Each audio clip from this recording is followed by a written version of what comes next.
আজকের এই বিশেষ বিশ্লেষণে আমরা এমন এক শ্বাসরুদ্ধকর গল্প জানব যা হার মানায় যে কোনো সাইফাই সিনেমাকেও। আমাদের ফোকাস থাকছে আন্তর্জাতিক মহাকাশ স্টেশনের অবিশ্বাস্য ইঞ্জিনিয়ারিং এবং ঠিক সেখানে ঘটে যাওয়া সুনিতা উইলিয়ামস ও ব্যারি উইলমোরের ২৮৬ দিনের এক অভাবনীয় বন্দিদশার ওপর। একবার ভাবুন তো, মাত্র ১০ দিনের একটা রুটিন মহাকাশ যাত্রা, সাধারণ কিছু কাজ, কিন্তু সেটাই যদি হঠাৎ করে এক ভয়ঙ্কর বিপদের রূপ নেয়, তখন ঠিক কি ঘটে? মূল ঘটনায় যাওয়ার আগে চলুন সেই পরিবেশের বিশালতাটা একটু বুঝে নিই, যেখানে এই বাঁচার লড়াইটা চলছিল। আন্তর্জাতিক মহাকাশ স্টেশন বা আইএসএস এটি পৃথিবী পৃষ্ঠ থেকে ঠিক ৪০৮ কিলোমিটার উপরে প্রদক্ষিণ করছে। হ্যাঁ, ৪০৮ কিলোমিটার। সহজ কথায়, এটি মানবজাতির তৈরি এমন এক ভাসমান আস্তানা যা আমাদের চেনা পৃথিবীর সীমানা ছাড়িয়ে অসীম শূন্যতায় ভেসে আছে। আর এর গতি শুনলে রীতিমতো চমকে যেতে হয়।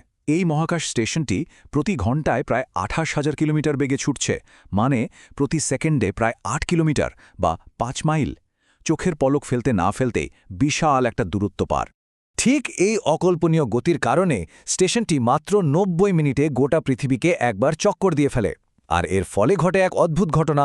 সেখানে থাকা মহাকাশচারীরা প্রতিদিন ঠিক ১৬ বার সূর্যোদয় এবং ১৬ বার সূর্যাস্ত দেখেন। আক্ষরিক অর্থেই এক অন্য জগৎ। এই বিশাল ইঞ্জিনিয়ারিং বিস্ময় কিন্তু একদিনে তৈরি হয়নি।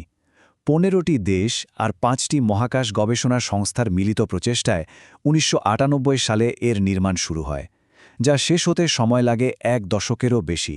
তবে সবচেয়ে দারুণ ব্যাপার হল ২০০০ সালের পর থেকে আজ পর্যন্ত একটা দিনও এই স্টেশন ফাঁকা থাকেনি। কেউ না কেউ সেখানে ঠিকই থেকেছেন।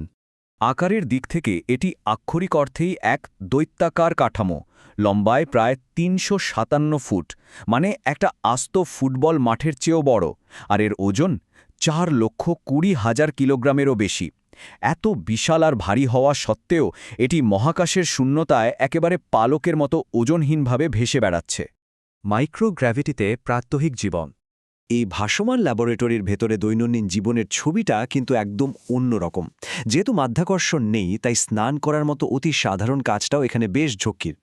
তরল সাবান আর জল খুব সাবধানে স্পঞ্জে মেখে গায়ে ঘষতে হয়।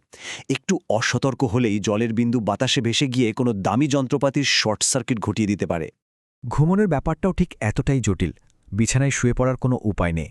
মহাকাশাচারীদের ছোট্ট ছোট্ট পডের ভেতর ঢুকে নিজেদের দেয়ালের সাথে স্লিপিং ব্যাগে আষ্টে পৃষ্ঠে বেঁধে রাখতে হয়, না হলে ঘুমের ঘোরে ভাসতে ভাসতে কোথায় যে গিয়ে ধাক্কা খাবেন তার কোনো ঠিক নেই।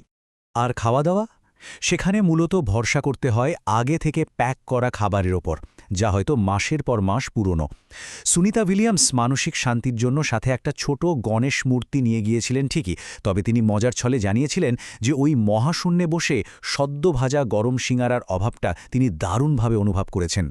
২৮৬ দিনের মহাকাশবন্দী দশা। এবার আসি আসল ঘটনায়। কিভাবে একটা অতি সাধারণ মিশন মানুষের সহনশীলতার চরম পরীক্ষায় পরিণত হল, সেটা সত্যিই চমকপ্রদ। সুনিতা উইলিয়ামস আর ব্যারি উইলমোর মহাকাশে গিয়েছিলেন মাত্র ১০ দিনের রসদ নিয়ে। কিন্তু কে জানত, একটা অপ্রত্যাশিত যান্ত্রিক ত্রুটি তাদের দীর্ঘ ৯ মাসেরও বেশি সময়ের জন্য ওই শূন্যতায় আটকে রাখবে। এই ভয়াবহ সংকটের শুরুটা হয় বোয়িং স্টারলাইনের মহাকাশযানটি আইএসএসের ডক করার ঠিক আগে।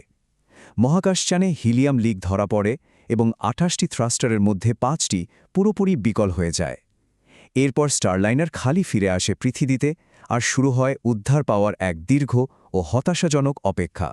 পরিস্থিতি আরও জটিল হয়ে ওঠে যখন স্টেশনের ভেতরের কথা ভাবা হয়।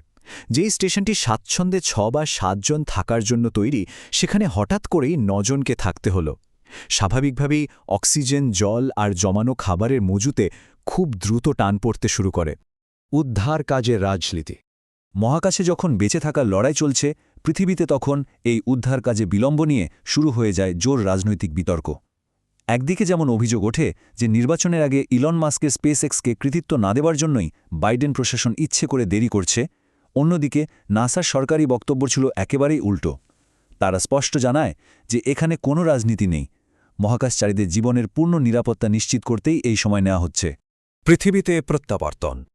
পৃথিবীর যাবতীয় রাজনৈতিক কাঁদা ছোড়াছুড়ি বাদ দিলে সবচেয়ে বড় চ্যালেঞ্জটা হলো দীর্ঘ 286 দিন ওজনহীন পরিবেশে কাটানোর পর পৃথিবীতে ফেরা। পৃথিবীর মাধ্যাকর্ষণে ফিরে আসাটা শরীরের উপর মারাত্মক প্রভাব ফেলে। মাথা ফুলে যাওয়া, পেশির চরম দুর্বলতা বা কার্ডিওভাস্কুলার চাপ এসবের কারণে মহাকাশচারীদের আক্ষরিক অর্থেই একটা শিশুর মতো নতুন করে হাঁটা শিখতে হয়।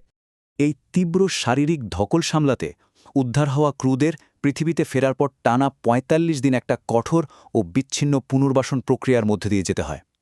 এই সময়টায় তাদের শরীরের প্রতিটি ছোটখাটো পরিবর্তন খুব নিবিড়ভাবে নজরে রাখা হয়, যাতে তারা আবার স্বাভাবিক জীবনে ফিরতে পারেন।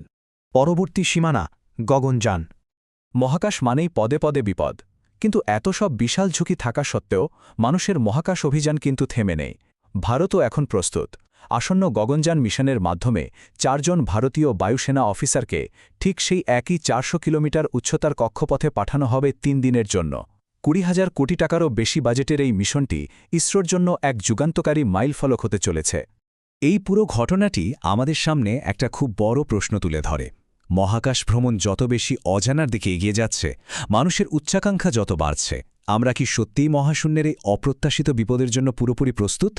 সুন্দর কিন্তু ক্ষমাহীন এই অসীম শূন্যতায় যারা পাড়ি দিচ্ছেন, তাদের সুরক্ষা নিশ্চিত করার চ্যালেঞ্জটা কিন্তু থেকেই যাচ্ছে। আর এই ভাবনার জায়গাটা রেখেই আমাদের আজকের এই বিশ্লেষণ শেষ করছি।